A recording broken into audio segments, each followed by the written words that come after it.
자, 이제 야고보서 5장으로 이제 들어갑니다. 야고보서 5장 1절부터 6절의 말씀은 특별히 부유한 자들, 바로 1절부터 보니까 부자들아 그랬죠. 부자들아. 성경은 전체적으로 볼 때 가난한 자에 대한 책망은 거의 없고 부유한 자에 대한 책망의 말씀이 사실 굉장히 많습니다. 무슨 구약에도 많고 신약에도 많습니다. 그러니까 부유한 자들에 대한 경고, 부유한 자들에 대한 책망의 말이 성경에 그럼 왜 그렇게 많겠습니까? 바로 오늘 말씀에 나와 있는 그 내용들이 사실은 그 증거가 됩니다. 특별히 부자들아, 이 부자들의 특별히 문제가 뭐냐면 5절입니다. 이 부자들이 왜 하나님께서 정죄하시느냐? 그건 단순히 부자기 때문에 그러는 게 아니에요. 여러분, 우리는 공산주의자가 되면 안 돼요. 우리는 극렬한 좌파가 되면 안 돼요. 여러분, 세계 역사를 살펴보면 이 공산주의나 이 좌파의 역사들을 보면은 인간과 이 세상을 굉장히 참혹하게 만든 주범이 바로 그들이에요. 그렇기 때문에 특별히 우리 한국 사회 같이 이렇게 지금 남과 북이 대치하고 있고 공산주의로 인해서 또 좌파로 인해서 우리 한국 근대사의 역사를 보면은 너무나 이 처참해요. 우리는 뭐 툭하면 뭐 친일파다 뭐다 그러는데 우리 할아버지 증조 고조 할아버지 중에 일제시대 때 어쩔 수 없이 그 시대를 살아간 분들에게 무작정 친일파라고 그렇게 딱지를 지우는 것 자체가 그건 굉장히 잘못된 논리예요. 지금 친일파 따지는 사람들 묻고 싶은 건 그럼 너희 할아버지 할머니는 그 친일파 세상에서 뭐 먹고 살았냐? 난 그렇게 묻고 싶어요. 그러니까 우리는 어떤 극단적인 사상으로 흐르면 안 돼요. 역시 우파도 역시 극단적인 우파가 되면 뭐가 나옵니까? 그럼 파시즘이 나오는 거예요. 독일의 히틀러는 극단적인 우파란 말이에요. 그러니까 오직 자기들, 자기 독일 민족, 아리안 민족이 온 세상을 지배해야 된다. 그러니까 극단적 우파예요. 일본도 지금 보십시오. 그제 그 전쟁, 이제 일본이 그 평화헌법 포기하고, 이제 전쟁을 할 수 있는 국가가 돼버렸잖아요. 그러니까 참 그 2차 대전 이후에 느른베르크 전범 재판 때 아주 잘못한 게 있어요. 천황을 죽였어야 돼요. 근데 이 메가더가 굉장히 잘했지만은 이 천황제를 폐하지 않은가. 근데 원래는 천황제를 폐하려고 했는데 이제 미국에서 그걸 국무성에서 반대했어요. 원래는 메가더가 천황제를 없애버리려고 했대. 저놈의 천황은 우상따지다. 천황을 죽였어야 된단 말이죠. 천황 없애버렸어야 돼요. 그래야 저것들이 저렇게 군국주의로 다시 안 나가는데 저렇게 천황을 살려두니까 천황제를 놔두니까 저지랄하는 거예요.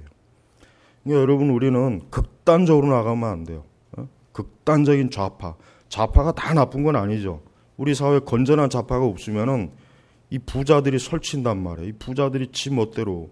자, 4절에 보십시오. 보아라, 너희 밭에서 추수한 일꾼들에게 지불하지 않은 풍싹이 소리를 지르며 추수하는 자들의 부르짖음이 만군의 주님의 귀에 들렸다. 여러분, 옛날에는요, 하루 먹고 사는 사람들이 대부분이에요. 그러니까 만약에 이 추수꾼들에게 그날 그날 일한 싹을 주지 않으면 이 사람은 어떻게 됩니까? 굶주리는 거예요. 근데 이 부자놈들이 싹을 안 주는 거예요. 그럼 어떻게 됩니까? 이 사람들은 배고파 굶주린 거. 일당제란 말이에요. 일당제. 거의 신학시대 그 세상. 우리 한국만 해도 근대 이전에는 전부 다 일당제란 말이에요. 대부분의 노동자들이. 그러니까 이 부자들이 함부로 막 지들 배만 부르고 악을 행하고 가난한 자를 착취하고 이런 짓을 못하게 누가 해야 됩니까? 이 좌파가 해야 되는 거예요. 좌파. 건전한 좌파. 근데 우리나라는 건전한 좌파가 없죠. 저는 분명히 말하지만 우리 한국 사회는 이 종북 좌파들 때문에 나라가 망하게 생겼어요. 이 연봉이 1억에 가까운 애들이 파업하고 그게 말이 됩니까? 그게 젊은 애들은 지금 이 직장 못 잡아가지고 힘들어하는데. 그러니까 우리는 항상 어떤 극단에 빠지면 안 돼요. 극단적 우파도 안 좋고 극단적 좌파도 안 좋은 것이고 항상 균형 있는 세계관을 가져야 돼요. 균형 있는 세계관을 가지려면 어떻게 됩니까? 성경입니다. 성경이야말로 인간의 정신과 세계관과 모든 삶을 가장 균형 있게 만들어줘요. 성경을 벗어나면은 균형을 잡기가 힘든 거예요. 자, 그래서 오늘 1절부터 이제 부자들아 너희에게 닥칠 고생을 생각하고 슬퍼하며 울어라 그랬어요. 여기서 말하는 부자는 누굴 지칭하냐면은 믿지 않는 부자들을 보통 얘기하는 거예요. 그래서 형제들아란 말이 없잖아요. 그냥 부자들아. 그러니까 만약에 믿는 그리스도인의 형제 성도리라면 부유한 형제들아 이렇게 얘기했어야 되는데 그냥 부자들아 그랬단 말이에요. 그러니까 지금 이 초대교회 시대 때도 이 부자들은 어때요? 그때나 지금이나 잘못된 부자들은 어때요? 굉장히 그 부를 통해서 어때요? 자기 자신의 탐욕과 점욕과 어리석은 죄, 그 다음에 다른 사람을 압제하고 이런 짓들을 굉장히 많이 했던 거예요. 그러니까 지금 이 5장으로 들어가면은 사실은 일반 신자들에게보다는 사실은 모든 사람들에게 다 주는 거예요. 물론 특별히 정말 자기 자신이 부자라고 생각하는 사람들은 이 말씀이 듣기가 싫겠죠. 이 말씀은 듣기가 싫을 거예요. 그러나 또 나는 부자가 아니니까 이 말씀이 나에게 해당되겠는가? 또 그렇지도 않습니다. 물질이 부자만 지금 굳이 얘기하는 게 아니에요. 우리의 탐욕. 그래서 여러분 5절에 보니까 아까도 얘기했지만 너희가 땅에서 사치하고 쾌락을 즐기며 살육의 날에 너희 마음을 살찌게 하였다. 이게 지금 이 부자들에 대한 경고의 핵심적인 문제. 핵심적. 우선 사치한다. 여러분 사치하는 게 뭐겠습니까?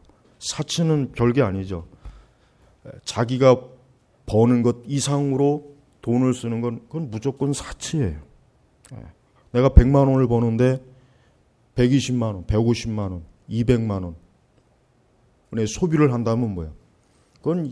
그게 바로 사치예요. 그게 무조건 사치란 말이에요.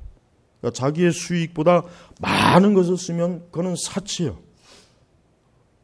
나는 명품을 사거나 그렇지 않은데 무슨 사치입니까? 그렇지 않습니다. 근데 여기서 이제 부자들은 바로 뭐예요? 부자들은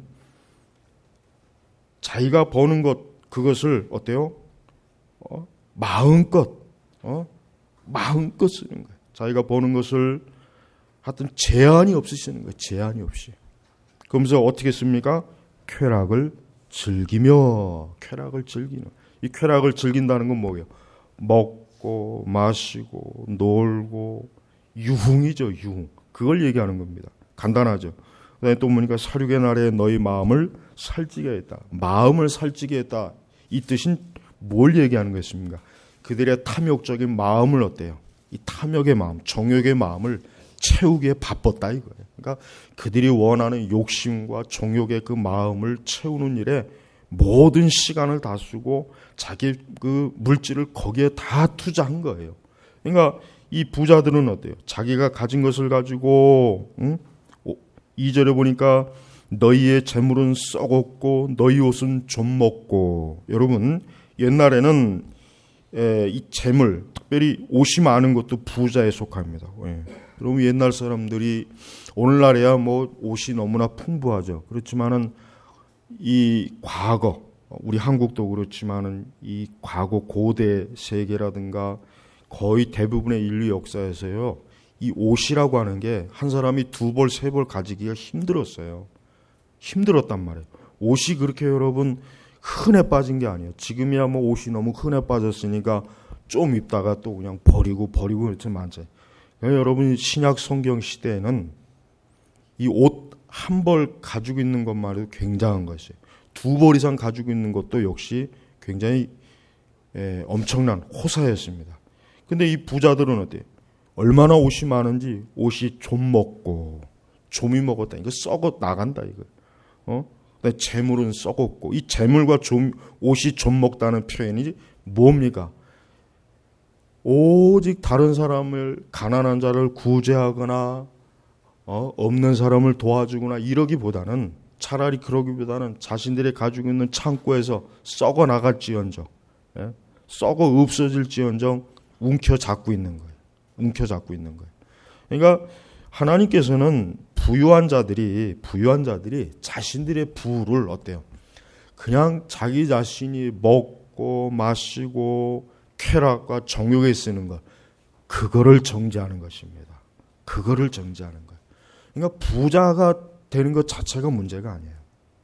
여러분, 마르크스가 여러분 왜 공산주의를 추구했습니까? 그 당시 영국이 마르크스가 독일에서 쫓겨나가지고 영국으로 갔잖아요. 원래는 독일 사람이래. 유대인이죠, 정확하게 얘기하면. 근데 영국에 가서 보니까 그 당시 한참 이제 산업혁명이 막 번창하는 시기예요. 근데 가만히 살펴보니까 이 부자놈들은 이 공장의 주인이나 사장이나 이 금유업자들은 배가 터지 먹고 마시고 노는데 이 노동자들은 어디요? 노동자들은 제대로 일한 만큼의 보상도 못 받고 겨우 받아도 짓거리만 하고. 그러니까 마르크스가 보니까 무슨 세상이 이러냐, 이런 세상이 무슨 인간답게 살 수 있는 세상이냐. 사실 그런 깊은 고민 때문에 사실은 공산주의라고 하는 그런 이데올로기를 사실은 설계한 거예요. 그래서 계급 투쟁, 물질적인 공평함, 이런 것들을 추구해요.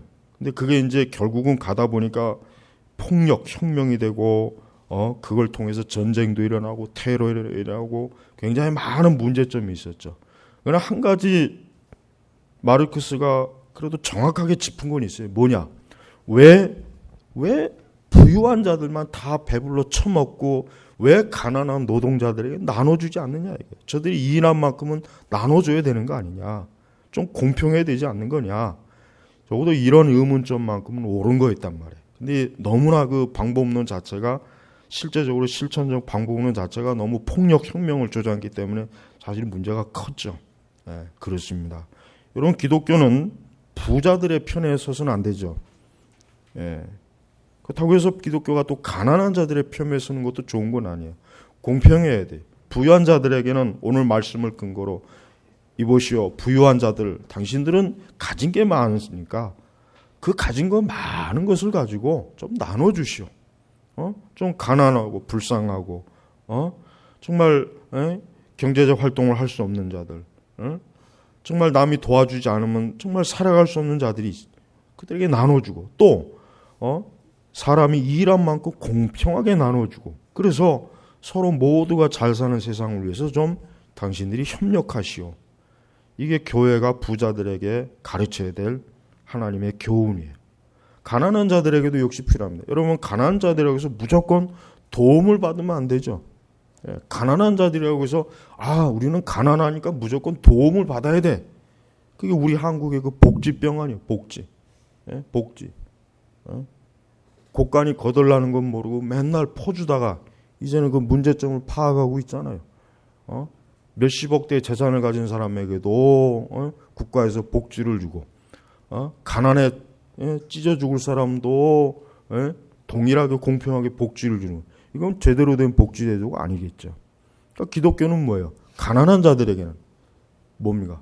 일하라 이거예요. 일하지 않는 자는 먹지도 말라. 일하라 이거. 먼저 근면해라. 게으르지 말아라. 먼저 내가 할 수 있을 만큼의 모든 노력을 다 하고 나서 혹시 너의 부족함이 있으면 그때 도움을 구하라.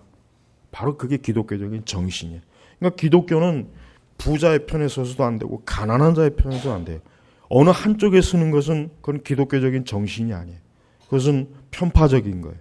그래서 교회는 교회 안에 있는 부유한 자들에게, 특별히 교회 안에 부유한 자들에게는 가난한 성도를 돌보는 일에 힘쓰라고 가르쳐야 되고, 그런 길을 교회에서 뭔가 좀 마련해 줘야 돼요. 그래서 그들을 하여금 자신들의 부를 자기만 갖고 있는 것이 아니라 가난한 자들을 위해서 나눠주고, 먼저 가난한 성도들을 위해서 나눠주고, 혹 그 지역에 가난한 제대로 돌봄을 받지 못하고 있는 사람이 있으면 그 사람이 교회를 안 나오는 사람이라도 그리스도의 사랑으로 가서 뭔가를 도와줄 수 있는 것.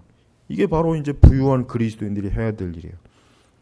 그럼 가난한 그리스도인들은 어떠해야 됩니까? 가난한 그리스도인들은 아까 말한 것처럼 자기가 일할 수 있는 만큼의 일을 하고 자기가 최선을 다해서 자신의 삶을 추구할 수 있는 만큼의 삶을 추구해야 되는 거예요. 그러고 난 다음에 자기가 도움이 필요하면 그때 도움을 구하는 것이 좋은 것입니다. 무조건 어때요?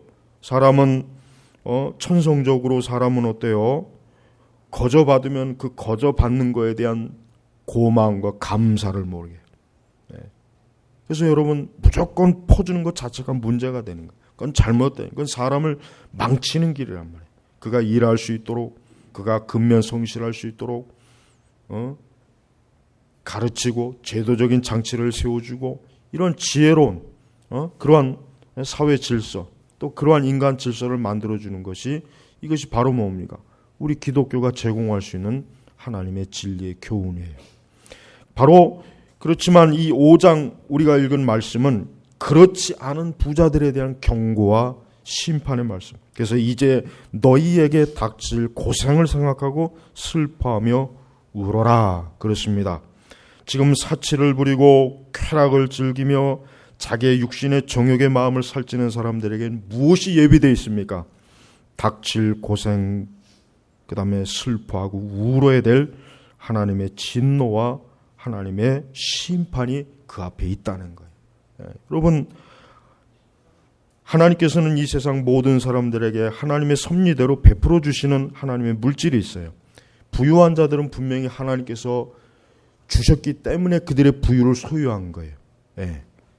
그렇다면 그들은 자신들의 부를 가지고 어때요? 자신들의 부를 가지고 좀 더 이 세상을 좋게, 모든 사람을 유익하게 하는 그런 방향으로 이 부를 어때요? 사용한다면 이 부자들은 결코 하나님의 이러한 큰 심판의 말씀을 듣진 않았을 겁니다. 그러나 이들은 그렇지 못했습니다. 이제 너희에게, 그러니까 부자들아, 너희가 이제까지 사치하고 쾌락을 즐기며 방탕하고 너희들이 하고 싶은 대로 다 하며 살았지. 그러나 이제 너희에게는 앞으로 이제 그 대가가 곧 닥칠 것이다. 이제 너희는 고생할 것이고 슬퍼하며 울 것이다. 너희는 이제 하나님의 심판이 있을 것이다. 그래서 부유한 자들이 받을 심판을 여기서 지금 경고하고 있는 거예요.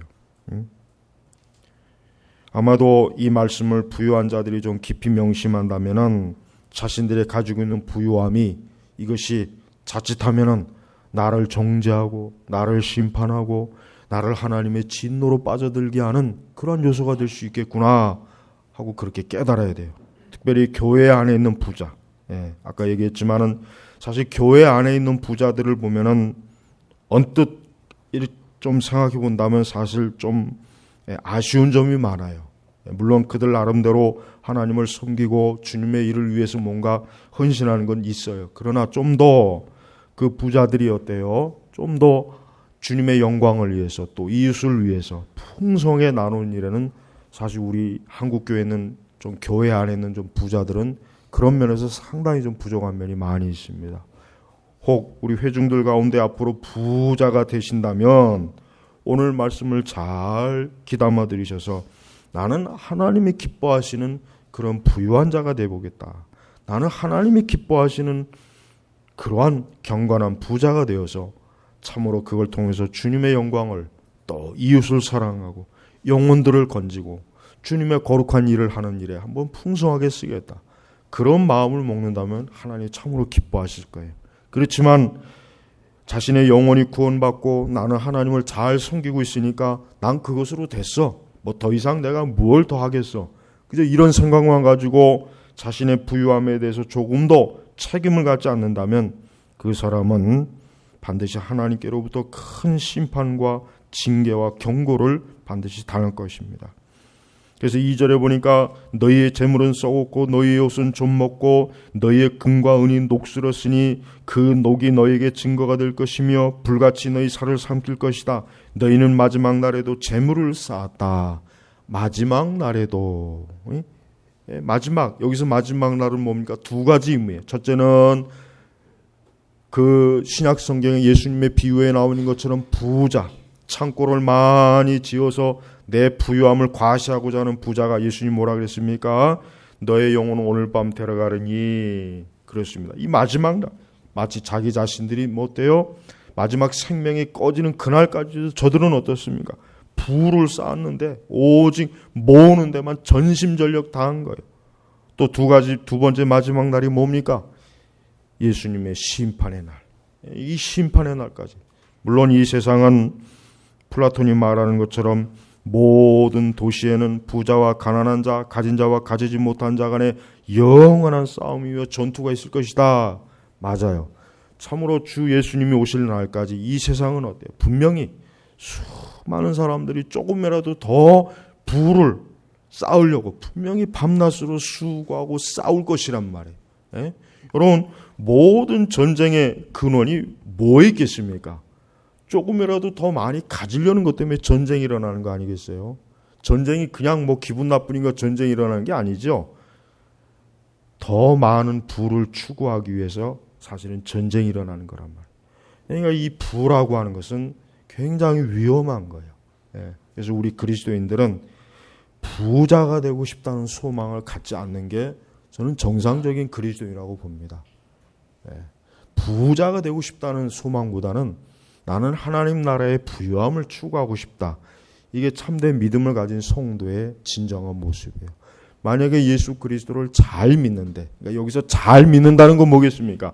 하나님 말씀을 바르게 잘 알고 실천적으로 경건과 거룩을 추구하는 사람인데 부를 추구한다. 그럴 수가 없어요. 절대 그렇게 못해요. 진짜 성경의 진리의 말씀을 깨닫고 천국의 보화를 정말 사모하고 정말 이 세상에서 인간의 삶의 그 허무함을 깨닫고 부가 주는 그 모든 죄악과 어리석음을 정말 알고 있는 사람이라면 그리스도인이라면 절대 부를 추구하지는 않아요. 잠언의 말씀대로 뭐예요? 우리는 너무 부하지도 않고 지나치게 가난하지도 않고 그게 바로 잠언이 우리 성도들에게 제시하는 어때요? 인생관이에요. 물질관이란 말이에요. 지나치게 부자가 되는 것도 안 좋고 뭐예요? 지나치게 가난한 자가 되는 것도 안 좋은 거예요.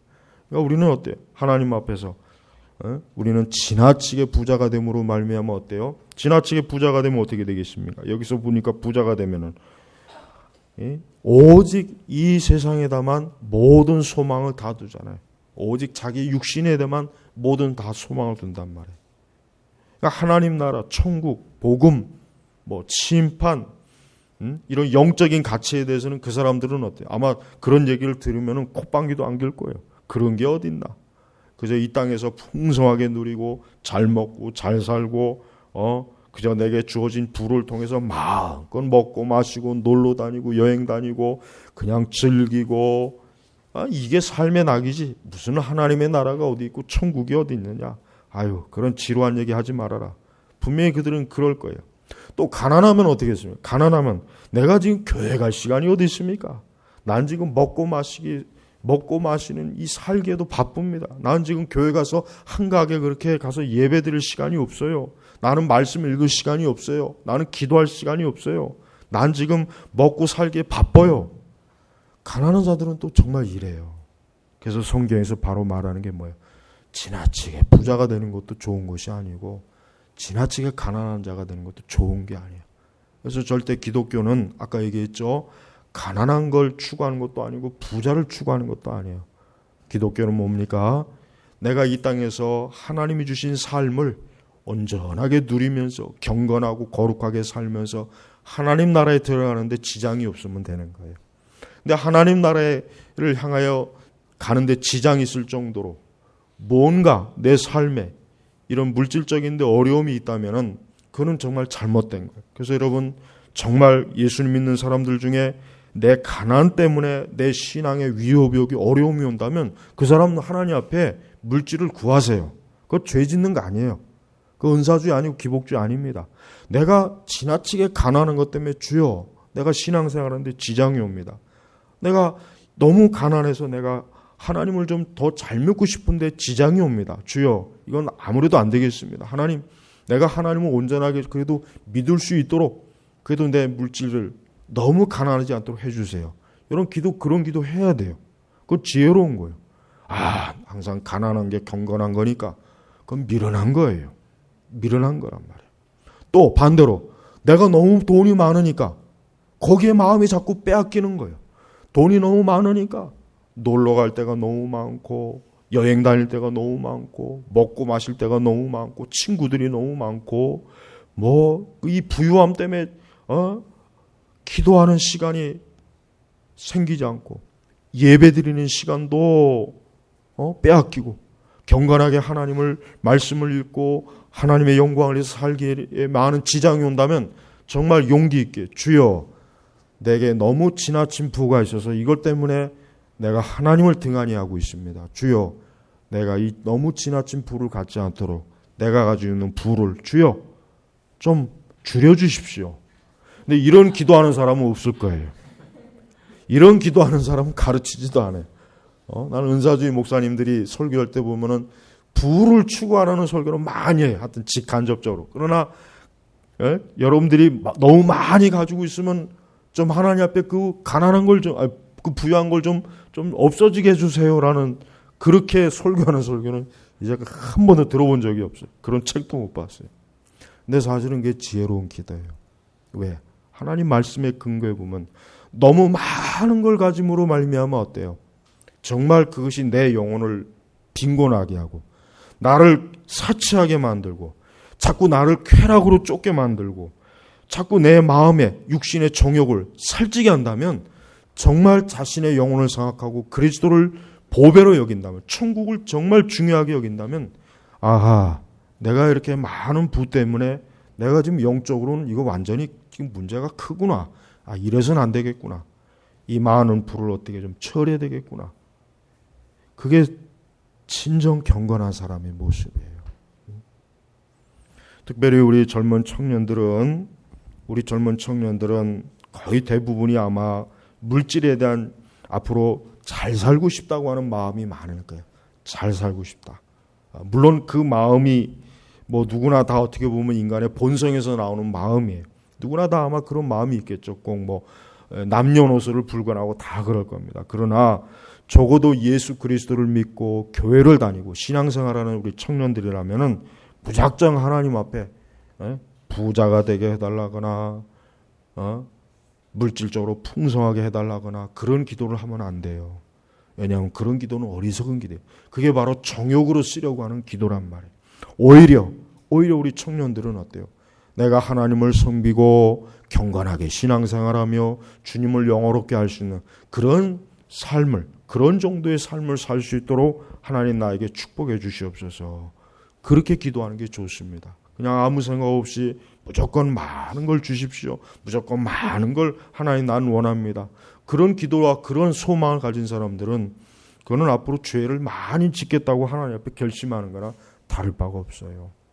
여러분, 우리 성도들 가난하거나 부하거나 우리 성도들의 최고의 보안은 뭐겠습니까? 복음입니다. 우리 영혼이 구원받았습니다. 우리는 더 이상 정죄를 받지 않습니다. 우리는 사망의 늪에 빠지지 않습니다. 우리는 장차 하나님 나라의 그 풍성함을 우리는 유산으로, 유업으로 받을 사람들이. 그렇다면 사실 우리 성도들에게는 부족한 게 없는 거예요. 우리 성도들은 부족한 게 없어요. 하나님 앞에 부족한 게 있으면 구하면 하나님은 주신다 그랬어요. 우리는 어리석은 세상의 부유한 자들처럼 아니면 세상의 불신앙자들처럼 그냥 오직 쌓아놓는 것에 인생의 목표와 가치를 두고 오직 사치하고 쾌락을 즐기고 자신의 정욕의 마음을 살찌는 일에 자신의 목표를 채운다면 그것은 뭡니까? 그것은 어리석은 거예요. 이런 사람이 과연 짐승보다 더 낫다고 여길 수 있겠습니까? 그렇지 않습니다. 그래서 여러분,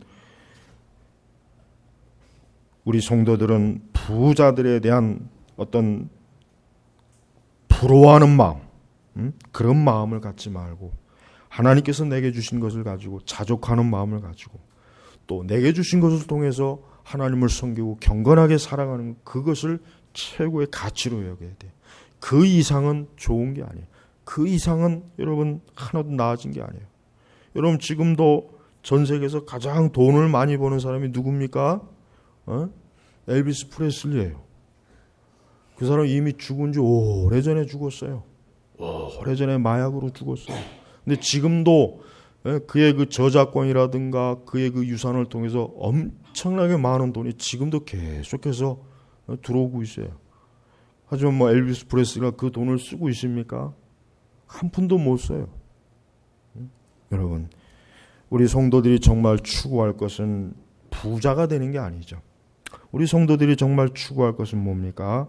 우리 성도들이 참으로 추구할 것은 하나님의 나라, 주님의 영광을 추구해야 돼요.